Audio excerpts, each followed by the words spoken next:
Stars, playing significant roles in mythology across cultures, serving as symbols of the divine, life, vitality, power, authority, purification, and enlightenment. They've guided humanity for millennia, becoming the driving force of discovery and growth. A permanent divine order of the universe. The stars serve a dramatic purpose in humanity through countless cultures as they represent the interplay of light, time, and mystery. But where did it all begin? Let's get started. Hello, hello. Today I'm here to talk about stellar evolution. What? Okay, so what exactly is stellar evolution? You can think of it like this. Okay, so in simple terms, it's the story of a star's life from its birth, life, and ultimately to its death. And no, not that kind of star. That's the wrong shape. Oh, there we go. Okay. Stars are more than just objects in the sky. They are cosmic engines and drive the creation of the elements that make up our universe. Without stars, there would be no planets, no life, so basically no us. Isn't that something? Let's begin with their origin. Stars are born in vast regions of space called stellar nurseries. You can think of them as like these kind of giant clouds floating in the night sky and really far away, not the clouds that you see in our atmosphere, obviously. These are giant molecular clouds that are filled with gas and dust. So, a famous example would be the Orion Nebula, which is visible with even the smallest telescopes. Now, these clouds are mostly hydrogen, which is the simplest and most abundant element in the universe, containing only one proton in its chemical makeup. But how does a star actually form, okay? Now, think about it. Deep within these clouds, you have gravity, okay? Everything has essentially some sort of gravitational pull.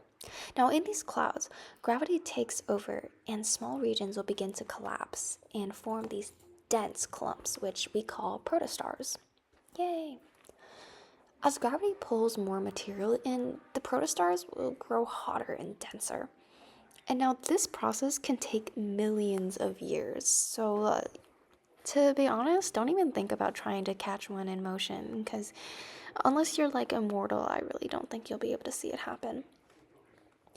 When the core temperature hits about 10 million Kelvin, nuclear fusion begins. Hydrogen atoms will collide and fuse into helium, which is the second most abundant, with 2 protons, and releases a lot of energy. This is the star's ignition point, and officially making it a main sequence star. Stars will spend most of their lives in this phase, but not all stars are the same. A star's mass will determine everything: its temperature, brightness, and of course, its lifespan. So let's take a look. Obviously, not all stars are the same. Low mass stars are the cool, dim red dwarfs. They can burn their fuel so slowly that they will end up living for trillions of years. So, red dwarfs actually make up the majority of stars in our galaxy. Moving on, medium mass stars, which are stars like our sun.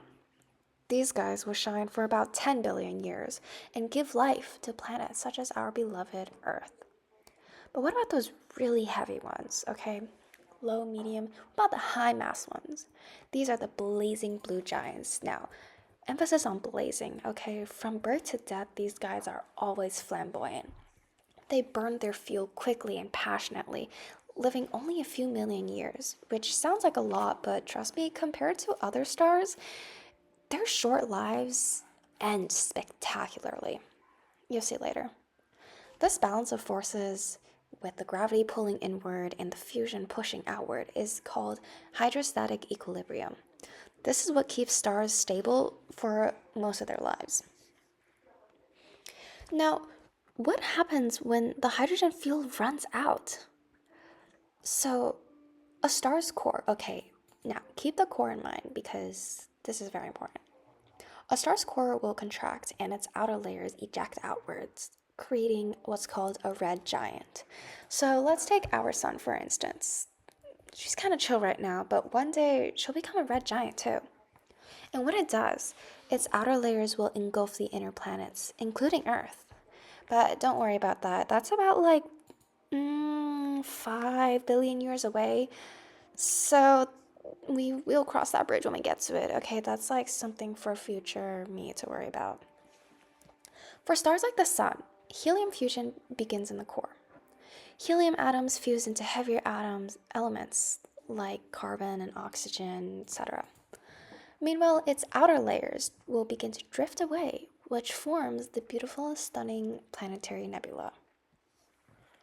Now, once again, the fate of a star depends entirely on its mass.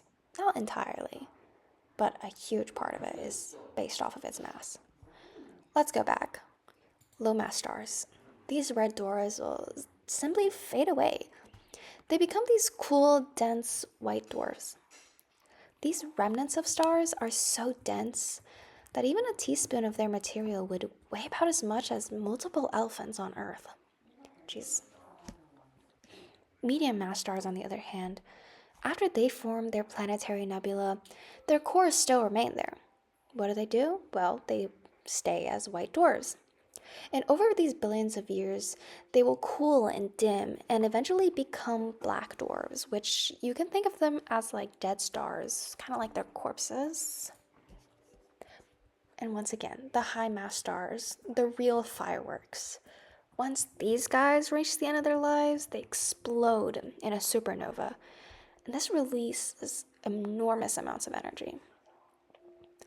And now, the remnant of a supernova could become two things. It could either become a neutron star, which is so dense that a sugar cube-sized piece would weigh billions of tons. Or, if the star was massive enough, it could collapse into itself, becoming a black hole, where the gravity is so strong that not even light can escape it. Now, stars are not just out there in the sky. If you really think about it, they're kind of inside you as well. The calcium in your bones, the iron in your blood, the oxygen that you breathe, all of it was forged in the stars. So if you think of the sayings where it goes something like, our fate was written in the stars, or we were forged in the stars, it's kind of right, you know? The low and medium mass stars will create the lighter elements, such as helium and carbon. And the heavier elements, like iron, gold, uranium, they come from the explosive deaths of high mass stars. And hopefully, when you look at the night sky, you're basically seeing the universe's recycling process in action. Stars are born, they live, and they die, scattering their material to form new stars, new planets, and eventually life, like us. So, how do we know all this? Okay, how do we know that, like, I'm not just making stuff up for the sake of a midterm grade? How do we know? Astronomers study stars in almost every stage of their lives. They use tools like telescopes with ground-based and space-based, such as the Hubble Space Telescope and, of course, the James Webb Space Telescope.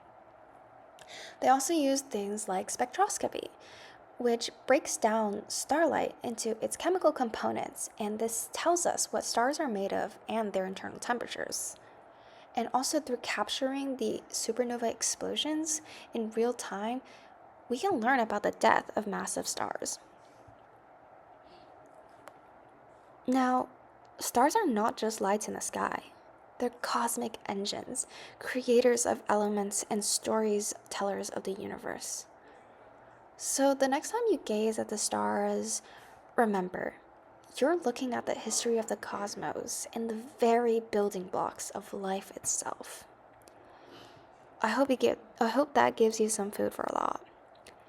Thank you for joining me on this journey through stellar evolution. Keep wondering, keep exploring, and keep looking up.